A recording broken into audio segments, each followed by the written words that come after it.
Good evening, everyone, and welcome to the live stream. I hope you're all very well this evening. Actually, we're going to come to that a little bit later. I'll come back to this story instead. Boris Johnson. But before we see that, let's see who's on the stream tonight. We have Killer, thanks for moderating. Great to see you. We have also Fearless Wolf. Great to see you. Audrey, great to have you on. Hope you're well. We have Colin. Great to see you, Colin. We have Stephen. Great to see you. Oraman, great to have you on. Roisin, great to see you, Roisin. We also have Demetrius, great to see you. Damien, great to have you on. Young Ralph, great to see you. Aki's Mad, great to have you on. Hope you're well. Hi Peeps, hi Max. We also have Alistair, great to see you, Alistair. Hope you're fine. Jem, great to have you on. We also have Eric, great to see you, Eric. CGM, great to have you on. We have Misty Hill, great to see you. Heyhon Puds, great to have you on too. I'm probably mispronouncing some names. Dear Gerard, we also have Derek, Jackie. We have another Derek. We also have Buxton, great to see you, Buxton. Another Derek as well. So many Dereks on tonight. All the Dereks are on tonight. We have Ruth, great to see you. Christina, Mega Harry Bum, great to have you on. Michelle, Pete, Donald, and so many more. Hope you're all very well tonight, and I hope you had a great weekend. So, of course, we're going to talk about the cost of living crisis. Boris Johnson, I believe Boris Johnson may be trying to do some sort of Berlusconi where he goes out and then returns later on. There is this theory that Johnson is waiting for Liz Truss to mess up, for the Tories to get their arses handed to them at the next election, and then him to come riding in on a white horse or something, or at least for Liz Truss to crash and burn and for him to come back and take over, something like that. There is already a movement to keep Boris Johnson in place. Look, I don't think it's going to be successful, but a lot of people within the Conservative Party would like Johnson's to stay on. It's more. What's interesting is that it's the parliamentary party that wants him gone, while it's the members. A lot of members would like him to stay. On a unicorn, on a Brexit unicorn. Anyway, it says here, Boris Johnson ducks comeback questions as he seeks to mark out legacy. Yeah, he's visiting different parts of the country, having a bit of fun while the country is basically burning to the ground because of this cost of living crisis. It says here, Boris Johnson has not denied setting his sights on a political comeback after he leads Downing Street. Once again, it'd be better. Why doesn't he just go and live on an island in the Caribbean or something like that? One of his donors can buy him a villa out there, give him a bit of spending money and just stay there and don't come back. But no, these people, like Berlusconi himself, I've said before, Berlusconi has lots of money. Why doesn't he just feck off and let people, get on with life? No, they're obsessed with power. They're obsessed with being in the limelight. Anyway, on the first of a flurry of visits to mark what he would paint as key achievements of his administration, Johnson faced questions about his future after number 10. He deflected and spoke about the roller coaster of fast broadband. The rollout of faster broadband. Okay. Also urged people to have hope that the worsening cost of living crisis will get better in 2023. Look, when it comes to the cost of living crisis, Boris Johnson said last year inflation was not something to worry about. He said, yeah, some people are worrying about it, but not me, basically. Close friends of Johnson have said he believes he has been forced out before his time and thinks MPs will come to regret moving against him in early July. This sounds exactly like somebody who wants to come back, a bit like Trump or a bit like Berlusconi. Asked if he could make a comeback, Johnson told reporters, "I think on the whole, people in this country are more interested in their gigabit broadband than are in the faith of this or that politician." When pressed on whether he regretted the way he dealt with sleaze and misconduct allegations, Johnson said, "All those things have to be handled carefully and sensitively, and we have processes for dealing with them, and people have complaints, and people who have complaints should raise them in the normal way." Okay. Johnson declined to give himself a rating out of 10 for his term in office, but speaking during a visit to Dorset, he admitted his replacement as Prime Minister would have to announce additional support to help people with the cost of living. It's going to be tough. It's going to be tough in the months to come, said Johnson, adding that the strain on living standards would last through the next year. Yeah, well, at least he's right about that. However, he blamed Putin's war and was optimistic about the future.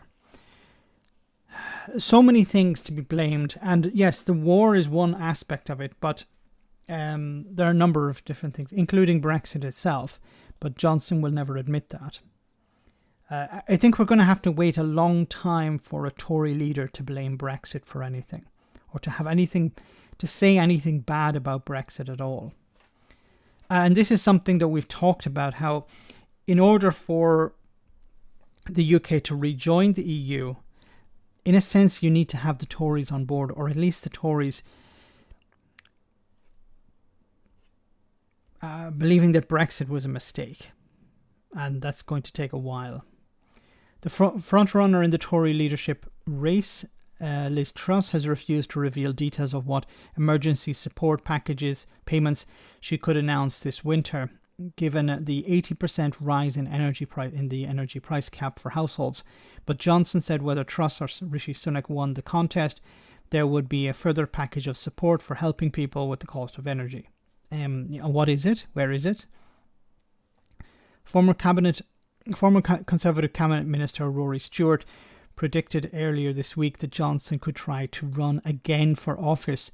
Stewart, who ran against Johnson for the Tory leadership in 2019, likened the outgoing Prime Minister to former Italian Premier Silvio Berlusconi, who has announced his desire to return to politics in next month's elections after a career marred in scandal.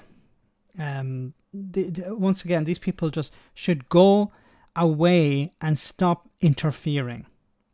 Johnson should go away and stop interfering. And when I say stop interfering, I also mean stop writing articles for the Telegraph or whatever. You have enough money. Maybe some donor will lend you a villa somewhere in the Caribbean. Just go there and stop bugging people and stop causing problems. Berlusconi was better dressed. Well, he should have been. He had unlimited amount of money, so Johnson isn't that rich. Boris for Prime Minister again. Scottish independence is needed to protect the British identity from foreign oligarchs and populism. Yes.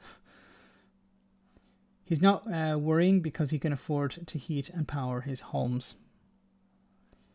Yeah, Johnson is completely disconnected from this, and him saying, yes, it's going to be tough. He doesn't understand tough. He doesn't understand what he's talking about here. He and MPs and certainly conservative members of the Conservative Party would be perfectly okay.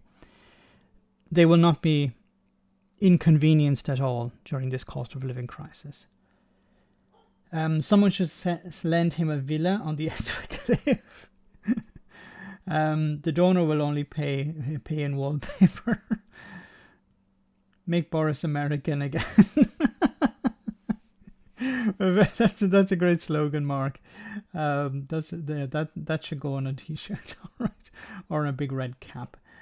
If his kids are old enough to vote for him, he will get another majority. Yes, there's so many of them. Although maybe they don't like him too much. Let them eat nothing. Well said, Jackie. Yes, there is no brioche, there is no cake. But he can't afford to wallpaper his homes. Let them eat tax cuts. So, sticking with the cost of living crisis and Boris Johnson talking about tough months ahead, there's this report from Sky News. The Prime Minister has just been giving an interview. Boris Johnson has been talking about plans to deal with the cost of living crisis, amongst other subjects. It's just come into us here at Sky News. Let's take a listen. And so it's very important to remember that there's £1,200 going to 8 million vulnerable households. In October, you're going to get £400 going to virtually everybody. That's 29 million households will get £400. Okay, for the whole year until the next time there's some money. Now, I don't know if this £400 is actually coming, but let's say it is. £400 to cover bills of how much? Every month. It's not enough, obviously. In November, every pensioner is going to get £300 to help with the cost of energy. Plus, everybody who's entitled to disability benefit is going to get £150. Now, all that is on top of what we're... It's not about how much people get. It's about how much is enough. This is always the case, and you can apply this to everything that Johnson and the Tories have said. And it doesn't have to be the cost of living crisis. It can be about schools. It can be about roads. It can be about hospitals. It can be about whatever. There's no point talking about how much they are receiving or how much is being delivered. It's about, is it enough? That should be the question. Is it enough? No, it's not. Then it's irrelevant you talking about 400 here and 300 here and 150 here. It's completely irrelevant if it's not enough. Like, you should be saying, we're providing enough for people to pay their bills. We're providing enough for people to get by. But you're not. We're doing with increasing the living wage, increasing support through universal credit. But you promised at the weekend, Prime Minister, I must just ask, because you did promise at the weekend the extra support, and on top of all those billions... Bob, as far as I know, it's £400 per household, and it's definitely not per person, so it's per household. So this is something as well that, you know, if you move, you may not get it. Which is fantastic, but we've known about that for weeks now. Are you aware of, for instance, what Liz Truss's economic plan is? Rishi Sunak's camp saying that she hasn't got one. We were hoping to hear tonight in an interview which she pulled out from. Do you know what her economic plan might be? Yeah, look, let me give you the figures. So it's a huge amount coming, already come, £650 already come, a lot more to come. What the government is also going to do, whichever of the two candidates gets in next week, what the government is also going to do is provide a further package of support for helping people with the cost of energy. A further package. So if you say it in that way, then that will actually help pay the bills. A further package. Doesn't say how much. Is it enough? It's a further package. Magic, thanks so much for that super chat, showing that they care about pensions more than disabled. On 350 versus 150. Disabled are paid less in benefits. Some pensioners are on disability, though, through old age. Once again, it's this idea. Yeah, we're going to look after the elderly because, well, they're the ones who come out and vote for us. The pensioners vote for us, so we better throw them a bit more than people who are disabled, who are less likely to vote for the Tories, because if you look at every Tory MP's voting record, they have consistently voted. Most of them have consistently voted against more support for people on disability, people who are ill or cannot work because of illness or some sort of disability. Thanks, Magic. And you're completely correct here. It seems to be another attempt to divide people. But once again, is it enough? No, it's not. What we've got to do is get through the tough months ahead. I'm not going to, shrink from this. It is going to be tough in the months to come. It's going to be very tough for you. Not for me. I'm going to be perfectly fine, but it's going to be really tough for you. And I'm decided that £150 if you're disabled, that's enough. Yeah, I know your bill is much more than people who are able-bodied. So people who are not disabled have a pretty high bill. People who are disabled have an even higher bill, so we're going to give them £150. tough through to next year. And that's because of Putin's war in Ukraine. Being absolutely no doubt, the gas price, it's gas, is being driven by what Putin did in Ukraine. But we're going to get through it. This year, I'll give you a... See, what they keep saying is it's about gas price. Okay, so part of it is correct, but there are a number of other reasons for this. For example, the wholesale price of gas is really high because, not energy, not gas so much, energy.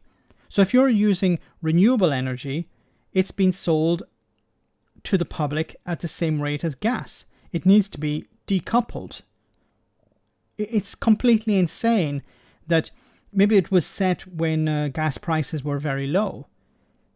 But at the moment, renewable energy is much cheaper than gas. So it makes sense to sell renewable energy at its price to the public and not couple it with gas. So as the price of gas goes up, the price of all energy goes up in a sense because they're all linked to gas. Gas reserves in the UK are extremely low at the moment. There's talk about reopening. Centrica is going to open gas reserves in Scotland, I think, which is interesting because Centrica, it seems, are going to be paid by the state to reopen these gas reserves, which they closed themselves because they were making money selling the gas on the open market.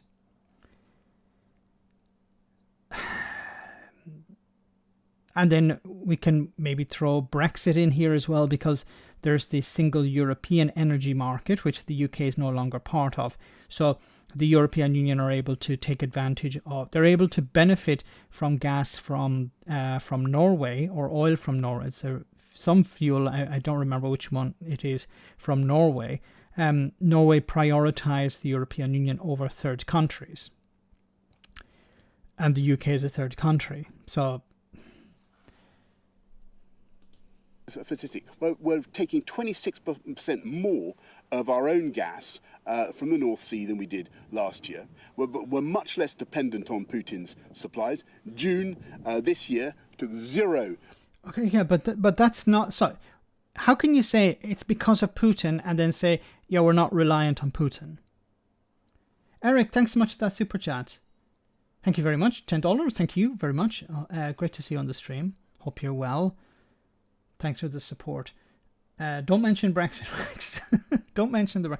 I said it once and I think I got away with it.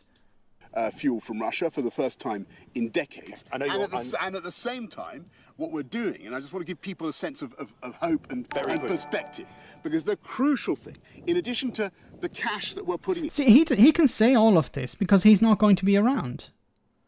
So he can say... yeah, don't worry, it's going to be great, it's going to be okay, just, bear with us. And he's gone. It's, I'm trying to think of an analogy here, but I can't come up with anything at the moment. But he's saying, yeah, just hold on. I don't know, it's like there's a hole in the boat, and he says, like, just stay in the boat, don't worry, it'll be fine. And he gets out of the boat into another boat. And says, don't leave. No, it'll be okay. Something like that. I don't know. But there's a disaster coming. And he's saying, yeah, it will be okay. And he knows people will not be okay. But he doesn't care. And don't forget, we can put the cash in because we're in a strong economic position. Basically, we have... What? Strong economic position? Does he not know inflation is currently... set to hit 18% or maybe even 22%. There is a recession on the horizon if it hasn't already happened. Is he back to his fastest growing nation in the G7 sort of crap again? Very low unemployment. We have the reserves because we came out of COVID. Let's just quickly move on, Boris, because I know you've not got very much time. I'm just going to complete one point. Very quick. Very, very important, because people do care about this. They want to know that we're going to have the long-term British energy security strategy, and we are. We're putting in more. See, this is how Boris Johnson operates. Boris Johnson just talks always in a positive way. I think this is why, if you look at support for Johnson during the pandemic where he couldn't be positive. He had to be a bit more realistic. Not at the beginning, towards the middle of the pandemic, where he would come out and he says, yeah, this number of people have died and these are the number of cases and what I want you to do. And he couldn't be the joker. He couldn't be the upbeat politician. He had to be somber and he had to be serious. And what happened was, look, maybe I'm finding I'm making a causation out of a correlation, but if you look at the polls, Johnson's support dropped, and I think Boris Johnson believes that if he's positive, people will think everything is okay. It's like if you believe in Brexit, then people will be able to import and export like they did before. If you believe in Brexit, you won't have to queue for hours at the port. If you believe in Brexit, you'll be able to get the staff that you need to pick fruit and vegetables on your farm. And this sort of weirdly placed optimism, a lot of people believe it. A lot of people like Boris Johnson because he's positive. A lot of people like Boris Johnson and voted for him because they thought, he's saying things that make me feel happy. He's the ultimate salesman. And I think you can also apply this to Nigel Farage. Nigel Farage was always, before Brexit, of course, he was saying everything will be great, everything will be wonderful. And people believed it because they give off this aura of confidence. And maybe that's one of the things that Keir Starmer is struggling with. He's more realistic, and people don't want that. People want somebody just to tell them what they want to hear. The whole place is burning down, and they still want to be told that, don't worry, the fire is under control. Salesman, no. Con man, yes. More nuclear, and you're going to be hearing more about that later this week, and we're putting in absolutely shed loads of wind power as well. 3 more questions. Yes. Let me ask about Pakistan. Obviously, We've seen these devastating... Okay, I'm not going to... I just want to stick with the cost of living crisis, but of course, what's happening in Pakistan is related to climate change, which we have ignored for decades, and now it's beyond the point of ignoring. But the politicians still ignore it. The politicians say, no, let's focus on the here and now, and we'll deal with climate change. We can't deal with climate change now. We'll deal with it later. We'll deal with it after this crisis. But by doing that, we're just extending the crisis in a sense. I said before about shed loads, £3.50 perhaps. I said before about inflation at 18 or maybe 22%. I really hope this is not true, and I hope there's news of wholesale energy gas prices in particular dropping on news that European countries, including Germany, have been able to get their reserves up to 100% or close to 100%. So the price of gas should decline. But will that drop be passed on to consumers? That's the question as well. But it says here, energy prices could push UK inflation into 20 to 22%, a near post-war record. Inflation in the UK could top 22% next year, close to the post-war record set in 1975.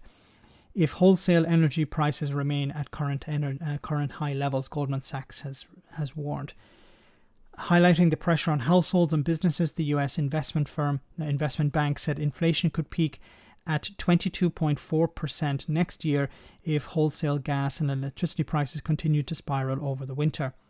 In a scenario where prices remain elevated at current levels, economists at the bank said that Ofgem energy price cap for household bills could rise by more than 80% in January. This would imply headline inflation peaking at 22.4%. Inflation rose above 10% for the first time since the early 1980s in July, fueling a surging wholesale energy prices and rising cost of basic essentials. inflation hit a post-war record of 24.5% in August 1975. Wow. 24.5%. The forecast for inflation hitting levels unseen since the oil shock and the industrial strife of the 1970s come as pressure mounts on Liz Truss, the Conservative leadership frontrunner, to clarify her plans for supporting households and businesses. Look, I think a big difference between now and the 1970s were that politicians, I think, had a better understanding. So they made mistakes, but they tried to fix things. Today, it seems the opposite. Politicians are about hiding things. There's a cost of living crisis. Let's ignore it. If we ignore it, we can get away with it. If we distract, talk about dinghies, talk about woke, talk about something else. Attack workers. Attack the idea of going on strike. Try to drive a wedge between the public and the public. If they're fighting amongst themselves, they're not looking at us. The forecast for inflation hitting levels unseen since the oil shock and industrial strife. Amid concerns over the impact from rising gas and electricity bills, charities have warned many families could be plunged into destitution this winter. Wholesale gas prices in the UK have climbed by 145% since the start of July amid fears of shortages this winter as Russia throttles supplies to Europe. And it seems at the moment that Russia probably will cut off the supply of gas to Europe. Goldman said it did not expect the recent leap in European gas prices to persist, meaning inflation was likelier to peak at close to 15% early next year. That's good. Only 15%.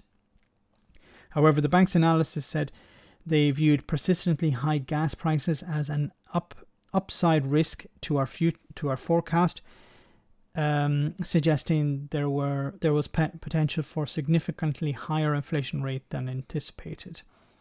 Gas prices have fallen back in recent days as Germany's economy minister said its storage facilities had reached 85% of their capacity ahead of expectations. The EU is also preparing to make emergency interventions which could bring down the current soaring prices.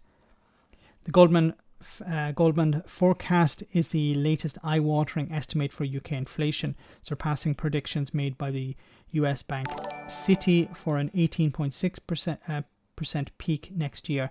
The Bank of England has forecast a peak above 13%. Eric, thanks so much for that super chat. If they can't breathe gas, let them drink petrol. It's once again this idea that just let the people deal with it themselves. And it's something I have in a video probably dropping tomorrow, is about how the new thing that I was introduced to on this channel on the live stream, one of the live streams. Thanks once again, Eric. One of the things I was introduced to is the concept of warm banks. And I couldn't believe it when I first heard it, a warm bank. So what is a warm bank? It's a place where people will go during the day or during the evening to keep warm because they aren't able to heat their homes or keep themselves warm in their homes. It could be a school, it could be a community center, it could be a library, some public building that will be open during the day or in the evening so people can stay there and keep warm. I don't know if people will sleep there. And then it begs the question, well, how are they going to keep them heated? And in the video I said, probably because it will be the councils that will be paying for this. So your local council will open up a school in the evening, people can go there to keep warm, and the council will pay the bill. And the government will give the council some money. But this is offloading responsibility once again. This is the part and parcel of what the Tories do. Offload responsibility. Offload responsibility during the pandemic onto the public. Okay, you have to follow the rules. Well, the rules are not very clear, but you just use your common sense. And if you mess up, well, it's not our fault. And I think this is what they're planning during the winter. It's not actually to provide people with the support they need. I'm almost 100% certain this is, I hope I'm wrong, okay, and it's possible I'm going to be wrong, but I'm pretty certain what the approach will be to give councils some money, or allow councils to borrow, and the councils will be forced to provide warm banks for people. And these warm banks will be full of people during the day and during the evening, and this will be the whole solution to this cost of energy crisis when it comes to bills. So people will be able to save money, and you'll have your local Tory go down there and have a selfie in front of it, probably. There was a senior manager at a hospital in Norwich telling James O'Brien today that they're converting spare rooms to heat banks for staff, maybe family too.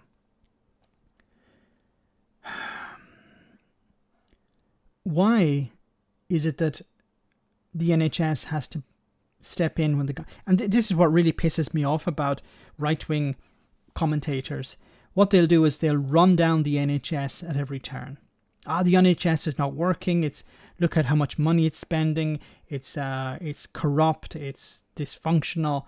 And now it's the NHS which is providing food banks to people. Now it's the NHS which is providing warm banks for people. Frankel Punny, thanks so much for that super chat. The best warm bank for this government would be hell. Yes. So I'm laughing because it's so true. Express elevator to hell for Johnson and Sunak and Truss and all of them who back this and continue to back these charlatans. And it's not just the ones in government; it's also the ones outside. They just don't care. They hope, and they're probably certain in this. They're hoping that charities will pick up the slack. Government will do nothing, and let's leave it to the market, or let's leave it to philanthropists to help people out. Look, the NHS is doing it so that we don't have to get involved. Look, the charities are doing it so we don't have to get involved. Look, the councils are doing it so we can wash our hands of the situation. DC, thanks so much for that super chat. Hi Max, just wanted to say you look great on Byline TV, very stylish. Oh, thank you very much. Thanks to Mrs. Max for deciding what to wear. If it was me, it would have been, with a hoodie or something. She said, no, you're not going dressed like that. You have to dress a little bit more polite, more formally, a bit more elegantly. So it was a suit I had for some years ago. So I said, give that a bit of a clean and off you go. So it was a really, once again, it was a great experience, a really nice experience. Love to do it again. And between you and me, I was shaking like a leaf, but some people didn't notice, so that's good. Thanks very much, DC. Alistair, Alistair, thank you so much for that super chat. West Lothian Council just blocked money for warm banks. Labour Tory Council just screwed their constituents. Just blocked money for warm banks. No. I heard something about that there was some dispute.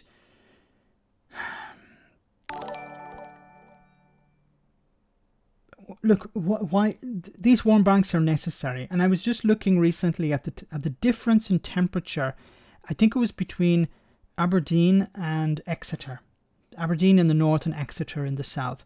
And you're talking about at least a 3 or 4 degree difference during winter. So it's between, freezing and not freezing. Freezing and very, very cold.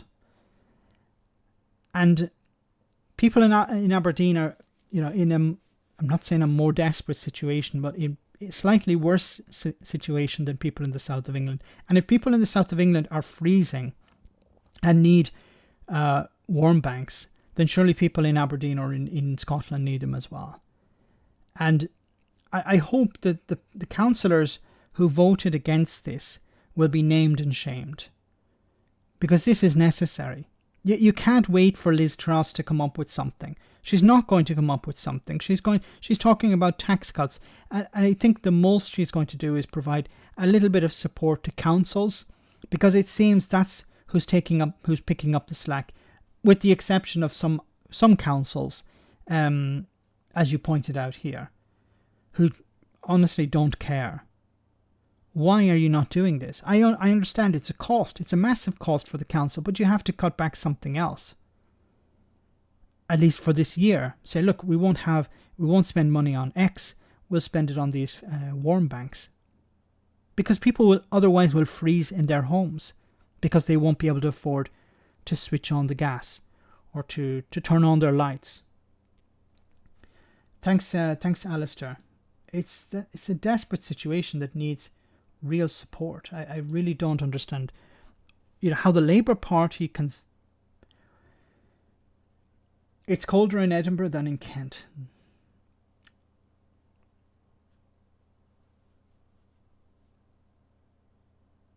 Aberdeen Council looking at warm banks, but it will be happening all over the UK. No, I just picked Aberdeen out as a random place in Scotland, somewhere in the north of Scotland, just to compare it with. I wasn't picking out the council in particular.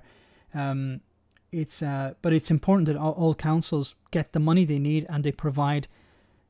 Hopefully, look, if they're not needed, that's wonderful. Okay, if something happens, the price of gas completely plummets to zero or close to zero, and it's not necessary to provide these warm banks, then that's wonderful.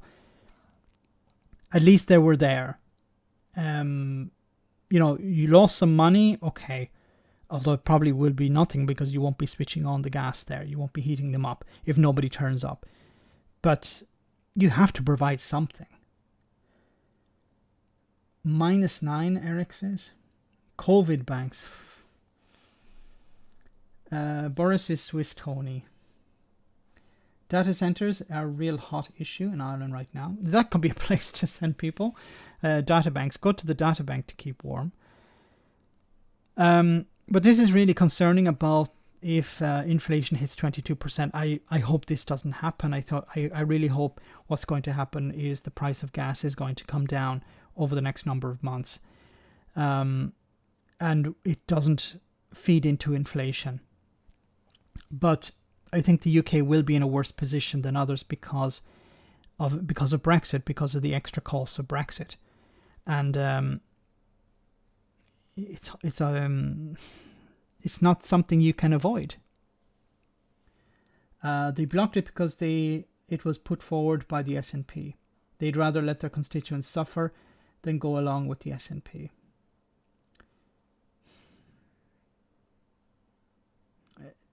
Is this part of the I hope this is not part of the Labour plan to completely, go in the opposite direction of whatever the SNP present.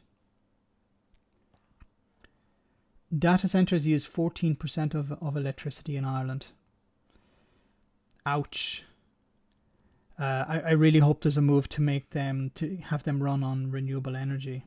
I know there have been big pushes by Facebook and Google to move most of their operations to renewable energy, because it's oh, Magic Super Chat again. Oh, sorry, I didn't see it. It didn't pop up on my screen. I didn't get a notification. Sorry, Magic. Thanks so much for that Super Chat. Councils have had their budgets cut for 10 years, closing libraries and leisure centres, so they wouldn't be able to use them as warm banks. And you're right. You're completely correct. And I've covered this before on the channel.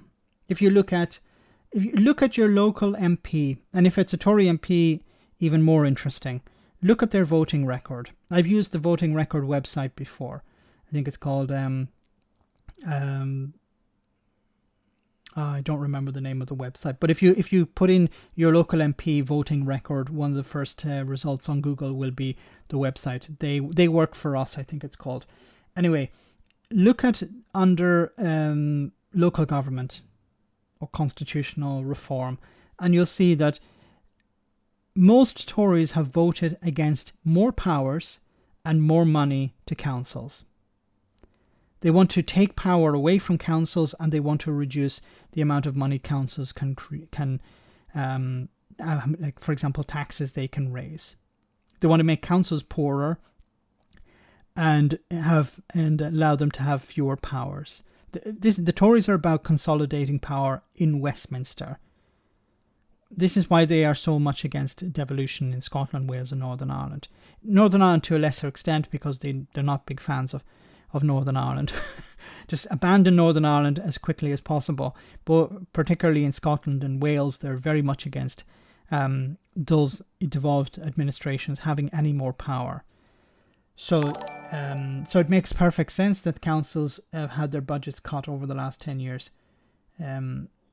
So libraries and leisure centres probably won't be able to be used as... So it will fall upon... Thanks for that, Magic. Sorry, I missed it before. So it'll fall upon charities, and it will fall upon the NHS, probably. As one of you had said before, the NHS is making space available in hospitals for... And just think about it for a moment. The NHS, which is on its knees, the NHS which is dealing with a crisis, a winter crisis, and a crisis where they're trying to get people out of beds and into care homes, but there are no care homes beds available because a lot of the care workers are gone, because freedom of movement has ended, and because it's becoming more and more difficult to recruit staff as well. If you want to bring staff in from abroad, they need to be sponsored. It's about £3,000, I think. Somebody can correct me in the chat if I'm wrong, but it costs about £3,000 to sponsor somebody. So if you're a care home and you want to bring in staff, well, you can't bring them in from the EU. It's more difficult. So you have to try and bring them in from outside the EU. But they need a visa and they need to be sponsored. Why? Well, to keep the Tory tourists, that's a new word for you, racist Tories, to keep the racists happy, although the racists are never happy, as I pointed out before. So in order to keep these people angry or happy at the same time, you make it more difficult for care homes to bring in staff. So the care homes are not able to get the staff they need. So it means that they're not able to treat or to deal with the patients that they have. So they have to refuse patients from hospitals, so people stay in hospital longer, putting more strain on the NHS, more strain on the ambulance service. People are being treated in ambulances because they can't get into the hospital. And the NHS, under all of that stress and strain, is opening itself up to provide warm banks.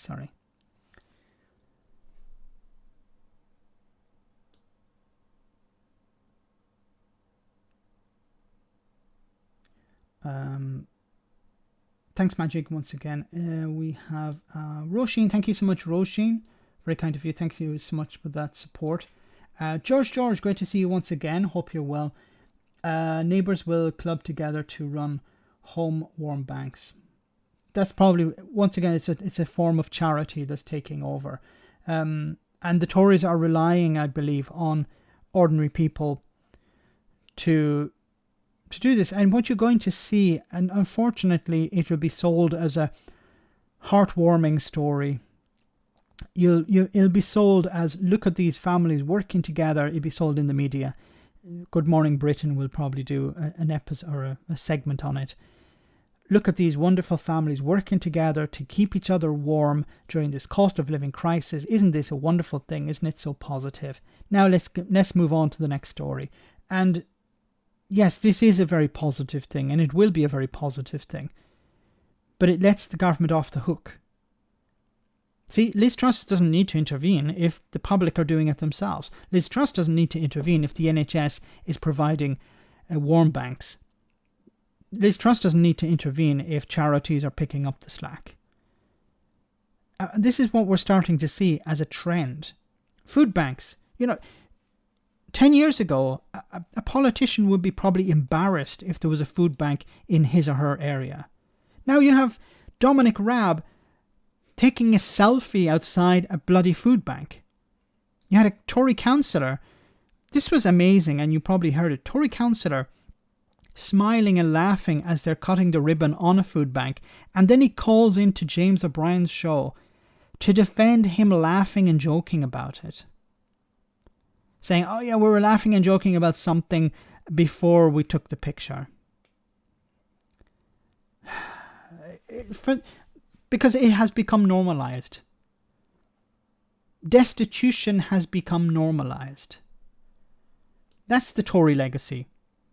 It's not that destitution is a bad thing. It's normal.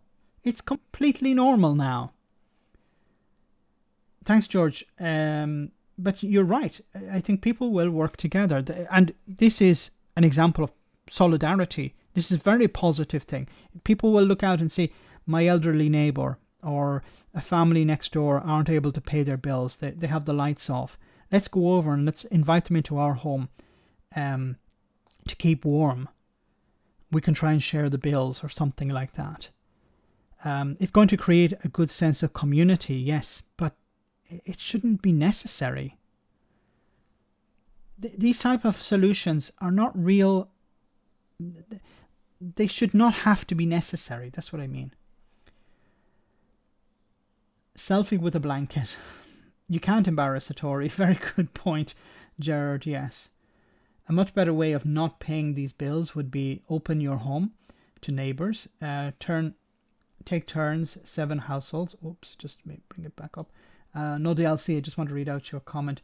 Opening up your homes to neighbours. Take turns, about 7 households, to use one home to sleep and mingle in. There was somebody interviewed on Sky News about this, where I think it was Sky News or Channel 4, but they were interviewed about this, and what they were doing was this lady and her partner or a friend, I don't remember which it was, they were switching house. So they'd stay 1 week in one house and another week in another house together, so that they would save on energy bills this way.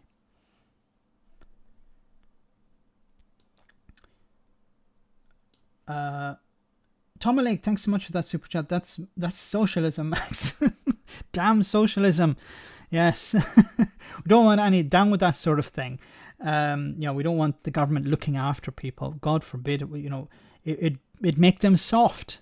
Maybe this is what the Lee Andersons and the Jacob Rees-Moggs think. This is about toughening people up. Really, I honestly believe that. I would believe if you were to sit down with Lee Anderson and actually have a conversation with no cameras around, he'd probably say this is about making people tough. People in the past, the Blitz spirit and stuff like this. This is about making people tough, because in the past people didn't have shoes and people didn't have central heating, and they had ice on the inside of the windows, and they had black mold. The mold would keep us warm and stuff like that. It was this ridiculous nostalgia for the past and forgetting this is making it out as this was something positive. Many people died because of that, because they didn't have proper ventilation in their homes. They weren't able to heat their homes correctly. Elderly people dying of carbon monoxide poisoning because they were burning coal in their homes and not opening the windows or ventilating or anything. Central heating got rid of a lot of those problems. It's not something to be marveling at. Yes, let's go back to the way things were before. Once again, it's this. I believe it's this part of this Brexit mentality that what you're doing is cherry picking things from the past, which I think is a weird way of cherry picking. But for them, these are positive things because they toughened people up. They made people stronger. Some people didn't survive, but maybe they didn't deserve to survive or something like. Maybe that's the mentality. Hi Max, love listening to your insights. Have you ever had links to Ireland?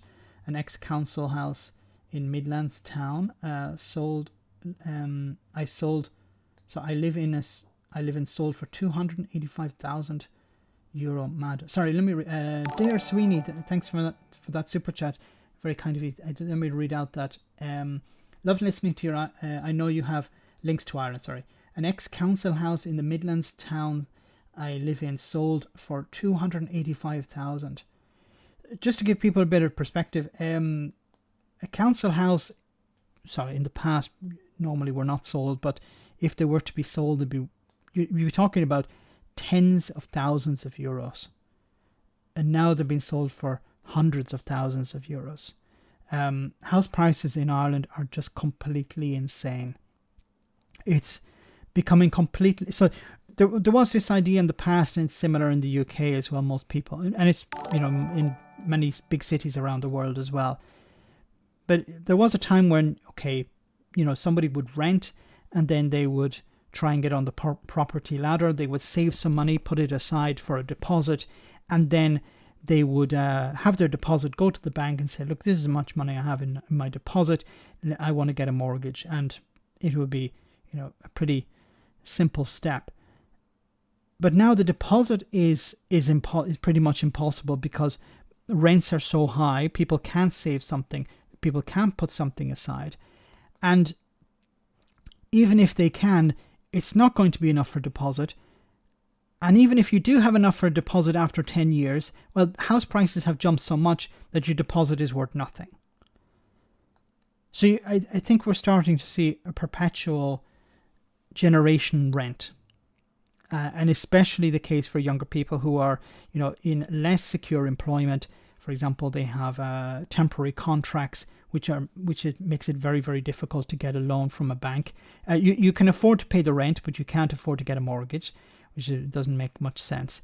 And then other people may be doing, working 0-hour contracts, and a bank would not want to touch you if you were doing that. Once again, it is madness, yes, and it's creating a situation where people, you'll have a massive class divide. So you're going to have people who have their own homes who are doing really well, and you're going to have the rest of society scraping out a living and paying over most of their salary, most of their income to not even so much private landlords anymore, because a lot of these homes have been bought up by these investment portfolios. They're part of an investment portfolio. So these private companies are buying up loads of homes, and they're not even really landlords. They're just companies that just flip these or sell off the tenants to another company and make a profit on that. I don't know the ins and outs, so it'd be great to have somebody on to talk about that who does. But I know it's creating massive problems because the ones who are buying the properties are not actually individuals, they're companies, and their goal is just to make a quick profit on it. And they're making massive profits. And the government is afraid to, the Irish government doesn't want to interfere, it seems. Thanks once again, Dire, I should say. George, thanks so much for that super chat. Being tough now only costs you your health later. Yes. Yeah, this idea, toughening people up. The Lee Anderson or Jacob Rees-Mogg, obviously people who... Lee Anderson, maybe because he used to work in a mine, I think. Okay, he's probably a tough individual. But Jacob Rees-Mogg, he has the same attitude. But it's, not everyone can work in a mine, and working in a mine should not be the requirement to make someone tough. Or this whole attitude, of toughening people up. It is a sort of very old way of thinking. But it's out of date, and it doesn't actually help people. It's like blaming them for the situation that they find themselves in, even though it's society itself that has allowed this to occur. Boycott Witherspoons. Witherspoons are probably going to close at some stage because they won't be able to keep the pubs open. It's too damn expensive. Anyway, let's move on. Here is Andy Graham. No, Andy. Andy Burnham, the mayor of Greater Manchester. John Morgan, thanks so much for that super chat. Andy Burnham, the mayor of Greater Manchester, who says Thatcherism is to blame for all of this. Let's have a listen. Well, I think those words, Kay, enough is enough, are words that many people in Greater Manchester are using right now. I've been going around this weekend. I was at a homeless charity yesterday. People are scared. People are genuinely scared about what's coming. And when they look around, they don't see how things are fair. You know, they kind of see the cost of the essentials, water, gas, electric, buses, trains, you know, have gone through the roof. They see the bosses of those companies getting massive payouts, and the workers, people who work within those organisations, haven't got enough to live on. I think people are starting to question a lot, basically, of how things have been organised in this country in recent years, and they want change. I think the public are ahead of the politicians, actually. They're ahead of it in terms of seeing the scale of the cost of living crisis, but also the change that's needed if we're to get through it fairly. And that's what tonight's rally is about. And I'll be pleased to welcome it to Manchester because, you know, from my point of view, I start with the residents of Greater Manchester. They are looking for people to speak up for them and to call for the big change that's needed. And that's what they're hearing from the Enough is Enough campaign. Who do you expect to attend? Lots of people are coming, actually, all walks of life. I think it's something that is capturing the sort of moment. As I say, we need people to wake up to the scale of this. And I think that's the call that will be going out from tonight. And, you know, I would say to all my colleagues in Westminster, my old colleagues, I think we need to start approaching the cost of living crisis like we did the early stages of the pandemic, where the parties came together and started to think of interventions that perhaps they wouldn't think of in normal times, where... I actually don't think that was the case. I don't think the parties were coming together. The Labour Party was reaching out to other opposition parties, but the Conservatives were not really listening to anyone but themselves. So, although I think I think he's correct here that the party should come together and say, okay, what can we do? Have a government of national unity to deal with this crisis. But the Tories have an 80-seat majority, more or less, and Liz Truss will be soon in charge. And Liz Truss is not about sharing power, unfortunately. Anyway, let's have a short break, a comedy moment, just to lighten the mood a little bit, and then we'll be back with some serious stuff in just a second. Colin from Portsmouth is on the line. Hello, Colin. Finally, I get to break my silence. What do you mean, Colin? Well, I'm not allowed to say anything, am I? If they don't let you speak, you must be doing something right. That's what Ringo Starr said, and he had a point. Ringo Starr? When haven't you been allowed to speak? Well, like forever. I, and millions like me, we've been silenced, mate, and that ends now, I'm telling you. I'm finally going to talk. You're on this radio show every single day, Colin. You've never not been talking. You've had an opinion about everything. Will you let me speak? I am letting you speak. You're I'm letting you speak. talking over me right now. Right, sorry. Is it because you don't like what it is I'm saying? I have no idea what it is you're saying, but whatever it is, you're on a national radio show right now. I'm letting you say it. Oh, you'd love that, wouldn't you? If I just came on here, opened my mouth and said what I'm not allowed to say, because then you could pretend that I'm not being silenced. Right, Colin, I'll be silent. The floor is yours. Well, I've been so long being silenced, I'm not able to say what it is I'm not able to say, am I? And what I would have said, I said on your show yesterday. But my point is, I should be allowed to come on here and say nothing. And you just have. Well, that's my point. Anyway, mate, thanks for having me on. Love to the family.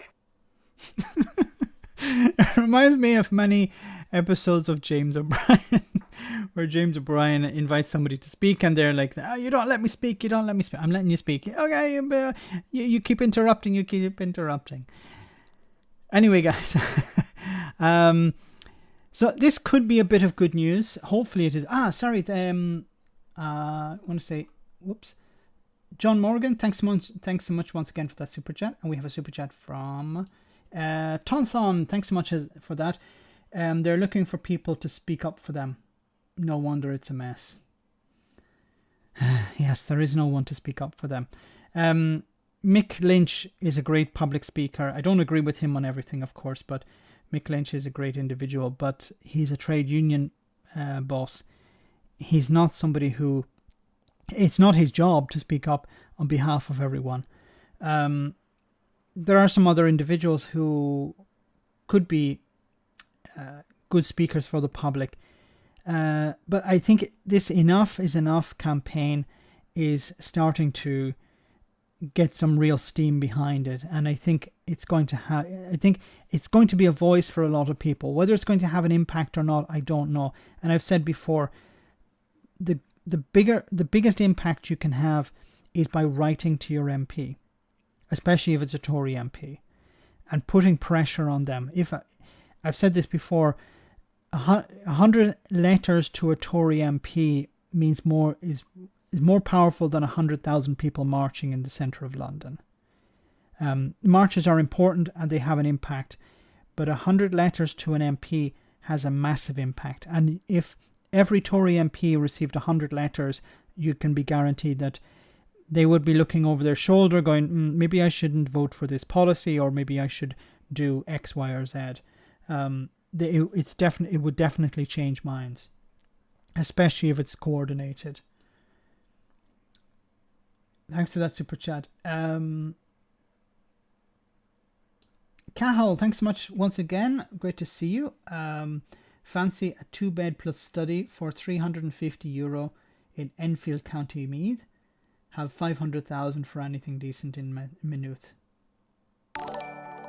350, 500,000 for anything decent in Maynooth. How are people supposed to come up with €500,000? Like, unless you already have $1 million, unless you have huge amounts of money. This means it's, just imagine somebody who has just left high school or just left university, and they start working. How are they supposed to come up with €500,000? Or even half that, or even a tenth of that? It's impossible. Something is going to break. Something will change. It has to change. And I think we're starting to see growing support for Sinn Féin in the Republic of Ireland. And if there is another, when the next election is, I don't know when it is, but whenever the next election is, I think Sinn Féin are definitely going to do much better than before. Because they're the only ones who are actually saying, we're actually going to try and do something about this. Because the mainstream parties, Fianna Fáil and Fine Gael, don't seem really interested. They talk about, we're going to change some rules and we'll make it easier for first-time buyers and stuff like that. But you need to build for affordable housing. You really need to, and you need to fight with these companies that are buying up all this property and pushing up the price. You need to rein them in. You need to deal with them directly. And the two main parties don't want to do that, it seems.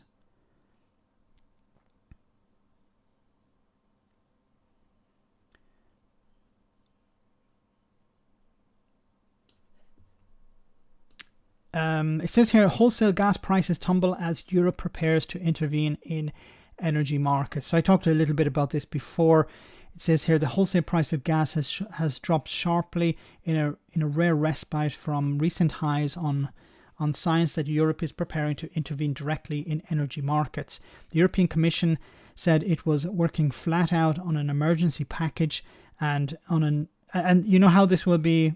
The reaction from Brexiteers to this. The EU is interfering with global markets. They're communist. Anyway, the European Commission said it was working flat out on an emergency package and on longer-term structural reform of the energy market to combat soaring prices, while efforts to fill gas storage facilities appear to be ahead of schedule. So that's something positive, that gas storage facilities are filling up ahead of schedule, and that the European Commission is planning to intervene in some way. A day ahead of UK wholesale gas price tumbled by more than 20% to 47p per term on Tuesday, while the month ahead contract dropped by a quarter to 473p per term. Prices eased from near record highs that are still 12 times higher than they are at the start of 2021, before the energy crisis began. So this is, it's some good news, but don't get too excited. Energy prices are still 12 times higher than they were back in 2021. It came as the Business Secretary Kwasi Kwarteng announced progress on efforts to reopen the UK's biggest gas storage facility. The energy group Centra is working to bring the Rough facility located near under the North Sea off the East Yorkshire coast back into use. And it seems that Centrica sold off the gas to the open market, made lots of money instead of storing it, and now they're being asked to store it. Okay. After months of work, the UK oil and gas regulator has today granted the required approvals and consents, Kwarteng said on Tuesday evening, announcing the green light from the North Sea Transition Authority. European countries are rushing to fill their gas storage facilities before the winter amid fears that Russia may further reduce gas supplies. European gas storage facilities are now almost 80% full on average, rapidly closing in on an EU target for countries to hit 80% full by the 1st of November. So if most of them are close to that 80% already, that's good news. Positive for the EU, we sold off our gas storage systems years ago. It's true. But somebody made some money out of it. So, that's the way the Tories look at it, as something positive. It says here, Ofgem is consulting on whether to decouple the wholesale price of electricity from the price of gas. So this is something that needs to be taken really into consideration. Uncoupling, for example, renewables from the gas price, because then you'd be able to sell energy to people, renewables at a much cheaper rate, because renewable energy is much cheaper to produce. My MP, Danny Kruger, is a junior minister, so he votes as he's told by default. I've written to him before now, but he just refers me to their website, to his website. Thanks, George, for that super chat. I think if you send a letter on your own, it's not going to have much impact. I don't know I haven't looked at his majority, but let's say his majority is 500. If he received 500 letters saying, we want you to change course, I think he would sit up and listen. But it needs to be massive number of letters, emails coming in, orchestrated. They have to be organized. He has to feel the heat. He has to be afraid he's going to lose his seat. Then he, along with other MPs, this has to be coordinated. And I really don't understand why there isn't an organization doing this. A political action committee or something like that. Not like in the US, but some sort of organization where they could, there's a particular issue that needs to be dealt with. Okay, let's organize a standard email that we can send to our MPs. And this, frightens them. Because they're afraid of two things. They're afraid of pissing off their voters, and they're afraid of pissing off their party. Because if they vote against the party, they can they can be deselected, or they can lose, an opportunity in their career. And that's why some of them will just vote down the party line. The party say, you have to vote this way, and they do it. And they keep quiet about it. And if they're challenged by the voters, they just say nothing or ignore the question, ignore the point. But and this relies on voters not actually understanding which way their MP votes. And this is a problem as well. The people need to just put your scarf aside for a moment and look at, okay, what's important to me? And did my MP vote this way? And if my MP didn't vote in my interests, then you should vote for a different party. And, sometimes it's very rare, but sometimes you may find yourself voting for someone who you wouldn't normally agree with, but you see that this person is actually voting in your favor, voting for things that are important to you. Now, unless you're a multi-billionaire, most people are not, or if you run a massive corporation, then most people don't. But in most cases, looking after the NHS, making sure that people who are disabled get the things that they need, I think this is something that most people would agree with. But we tend to vote for people who disagree with that. Thanks, George, and once again, you're doing a great job writing to your MP, sorry. But it needs to be coordinated, I'm afraid. Not a criticism of you, but it needs to be organized with others, I think. It says his RBC Europe analyst John Musk said, "It is clear in our view that the current energy prices of 700 to 800 euros per megawatt hour are unsustainable and creating windfalls for some generators. The question is how long any reform will take to implement, given the need to maintain investor confidence in power." Investor confidence. They're making massive profits. So there's this idea, and this has been pulled out by Kwasi Kwarteng in the past. If we overtax them, they won't invest anymore. So we need to make sure that the energy producers are confident that they'll make a profit. That's trumps people not being able to turn on their lights or heat their homes. If the investors say, look, we don't think this is viable, then nationalize it.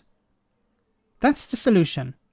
If the investors say, if you tax us too much, we're going to go and invest our money somewhere else, then the government's response should be, well, go and invest in something else. We will invest in this because we think it's of national interest.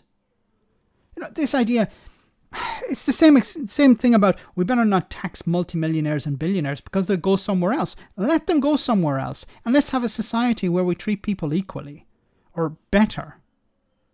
We don't let people off the hook because they have millions of pounds or dollars or euros in the bank. If we tax them, they won't be able to donate to a party. Good point, Nodi Alcin. That's the problem. The corruption at the end of the day. Corruption is stopping everything.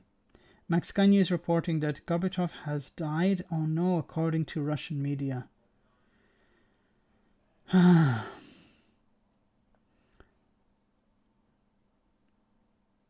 That's so sorry to hear.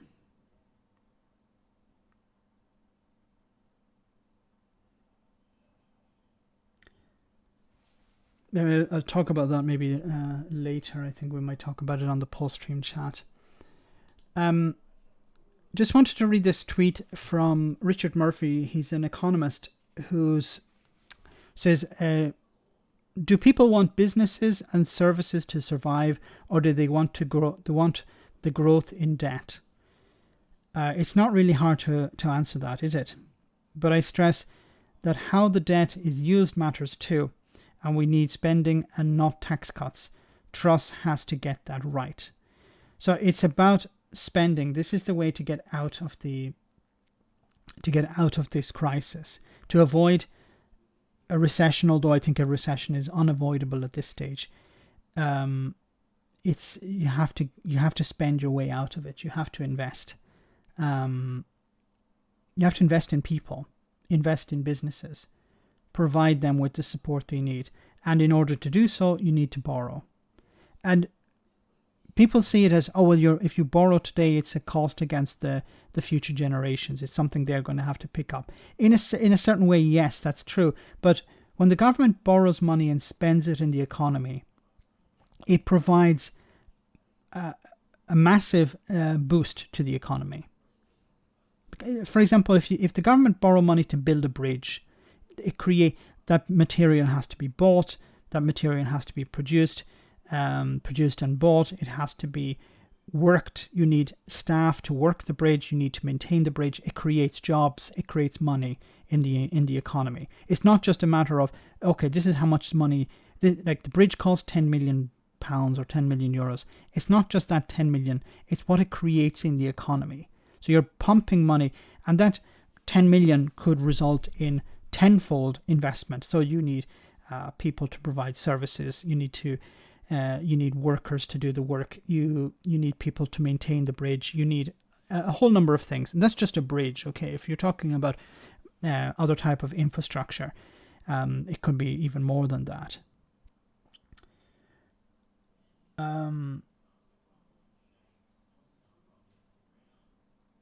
So he has died. That seems to be the news.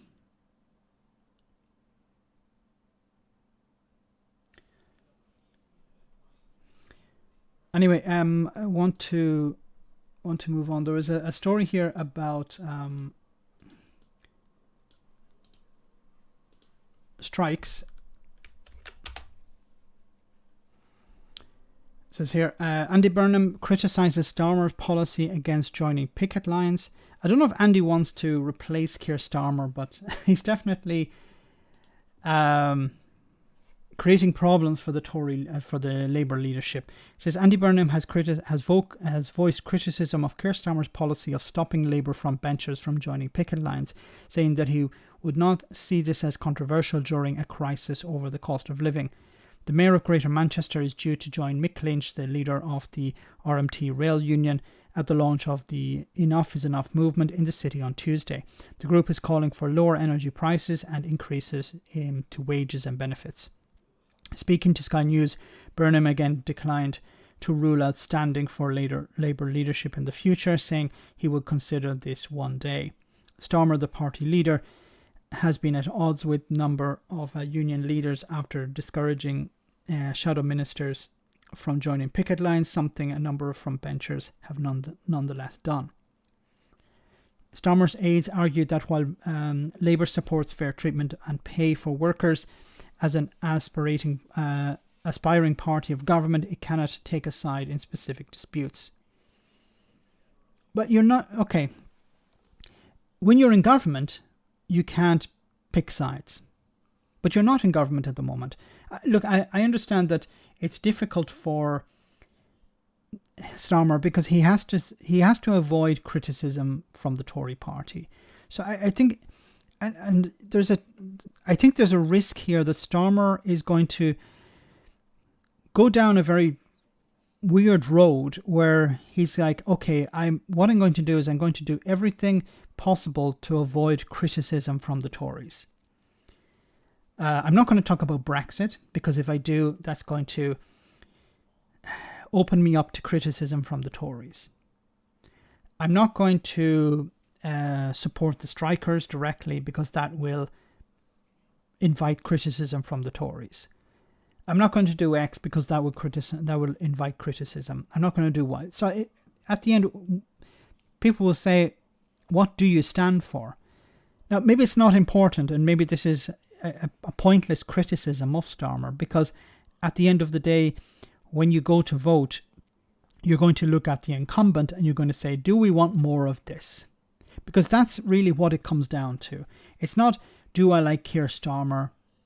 It's, do I like the Tories? Do I want more of the Tories? And people will say, no. Who do I vote for instead? It says Labour, I'll vote Labour. And I think it was also the case when it came to get Brexit done. A lot of people voted for the Tories and voted for Boris Johnson because they were tired of Brexit. And they said, back in 2019, a vote for Boris Johnson said he'd get Brexit done. I hate Brexit. I hate talking about Brexit. I hate that we can't do anything because of Brexit. Let's just get Brexit off the table, move on to something else. This guy is saying he's going to get it done.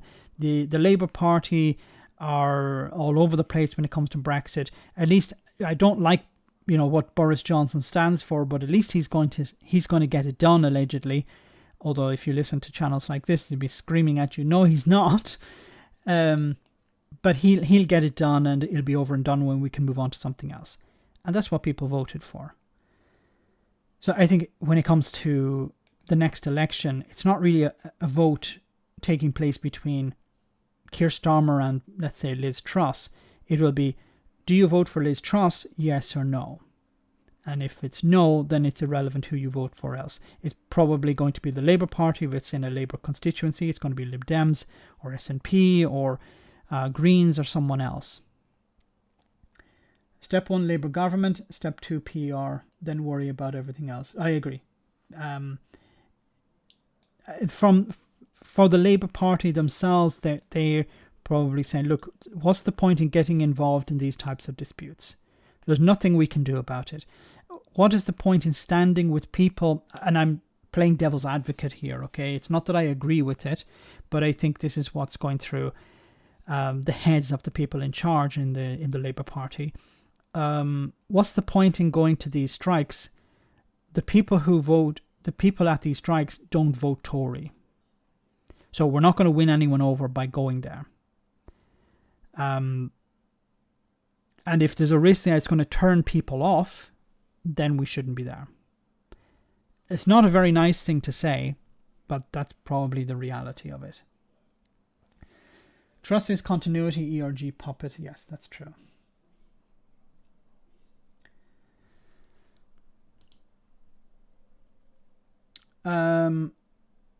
Just one more story before we finish tonight, guys. I just want to. This was.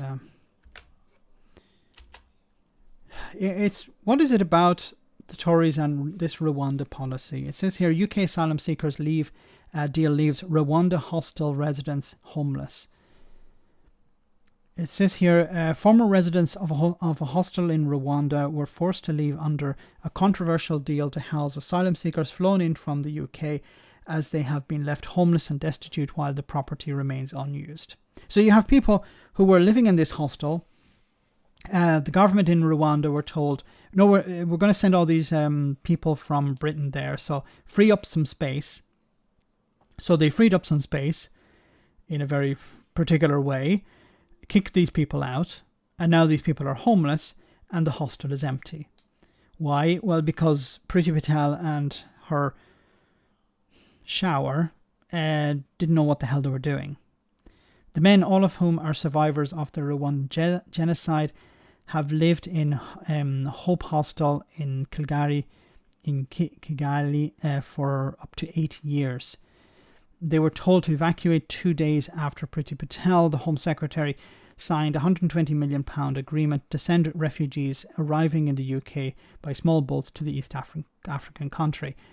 Some former residents of the hotel were still students who say they lost their families in the genocide and have nowhere to go. The UK government has so far failed to send a single asylum seeker to Rwanda.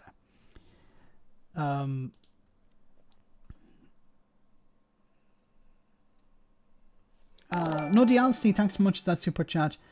Sarcasm, as an MP, you're not supposed to go on the picket line. You're supposed to go on holiday. Yes, that's a good idea. Don't go on the picket line, go on holiday instead. At least you'll be out of the country and you won't be asked to go on the picket line or answer any questions about why you're not on the picket line. But that's a good point. It is a bit sad that MPs, that the Labour Party have to do these things. What the Labour Party should be doing is standing in solidarity with workers. They should be calling out Brexit. They should be pointing out that it's a disgrace that there are food banks in the country, and that they are the result of Tory austerity and Tory policies. They should be calling out every time. This is, if I was a Labour MP, this is what I would do every time I meet a Conservative MP during an interview. I would ask them about their voting record. I would call it out in the interview.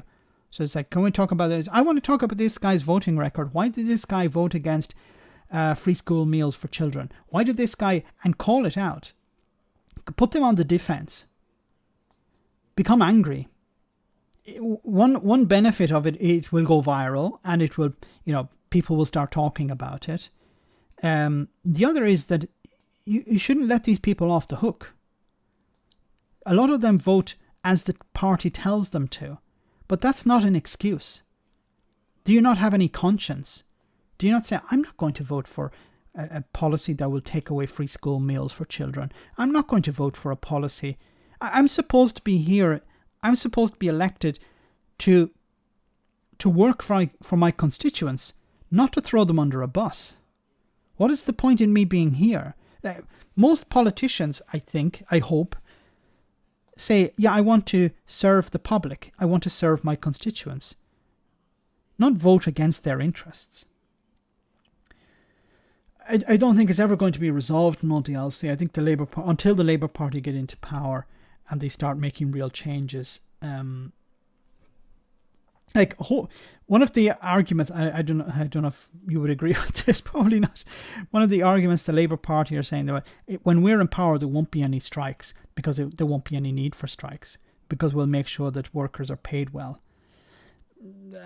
I don't agree with. I don't think that's going to be the case. There will always, I don't see, unless the Labour Party have a massive majority and everyone in the Labour Party thinks the same way, I don't think you're going to see a situation where there are no strikes ever again under a Labour government, because it's not necessary.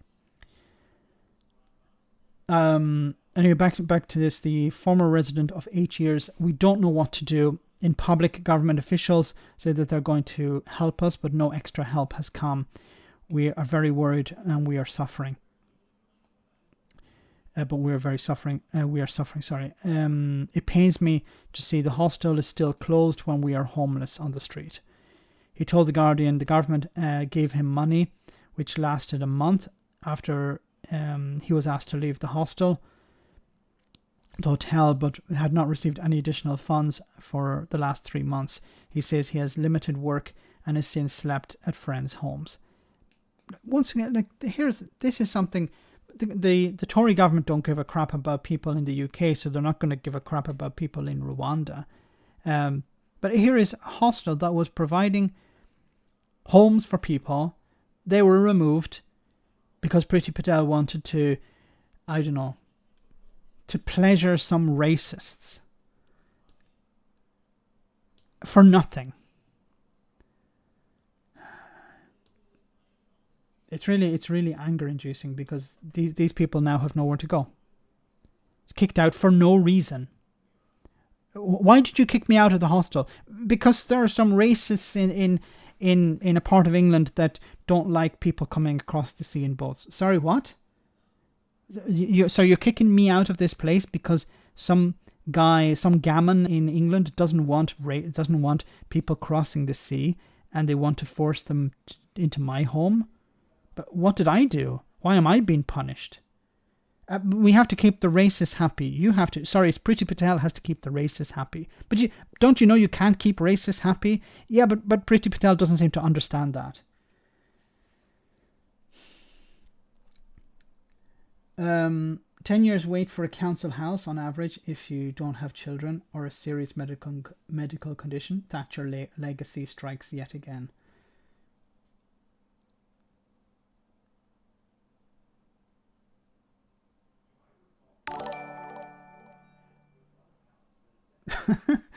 Okay, I'm just waiting for the stream to end so I can begin my physio. Max is long-winded today.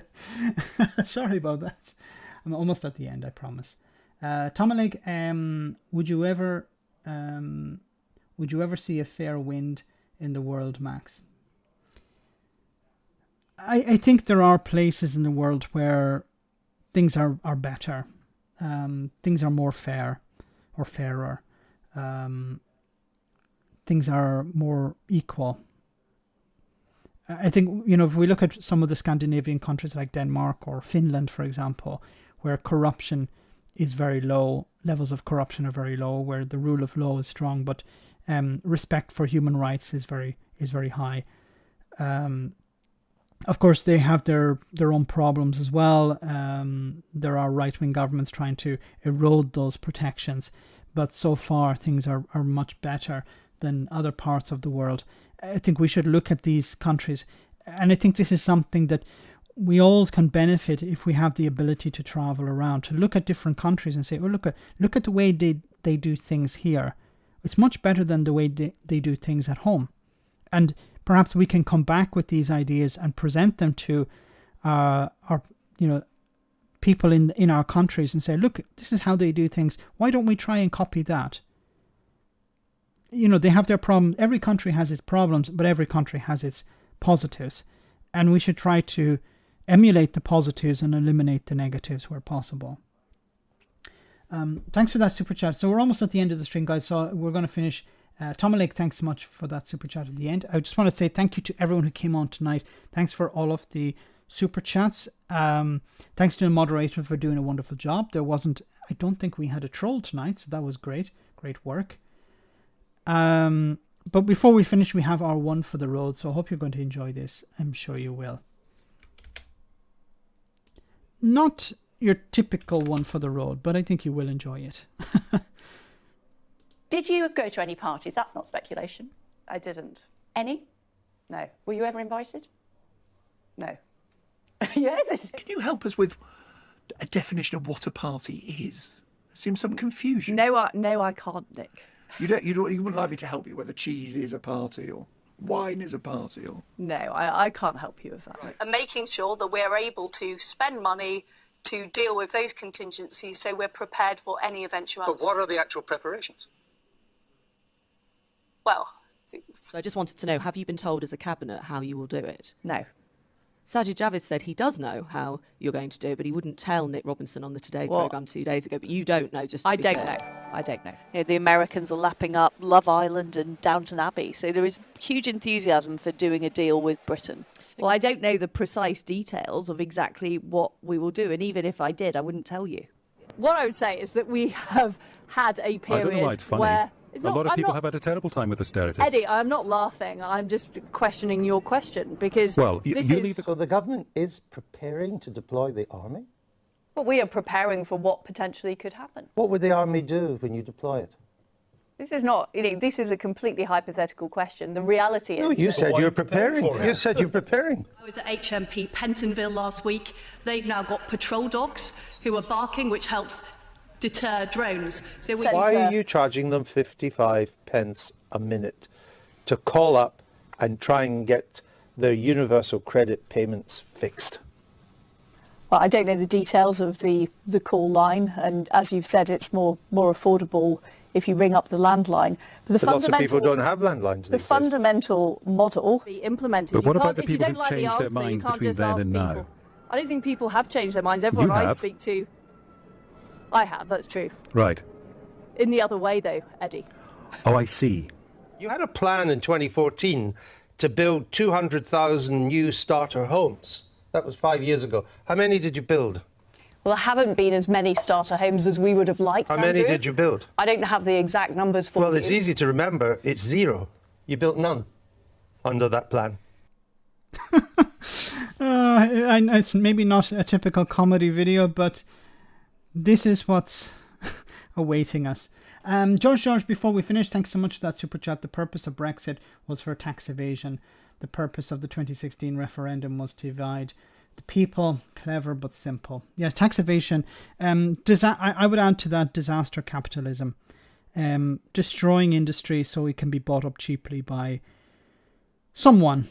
We're going to see who the someones are in pretty soon. And the other aspect of Brexit, of course, was racism.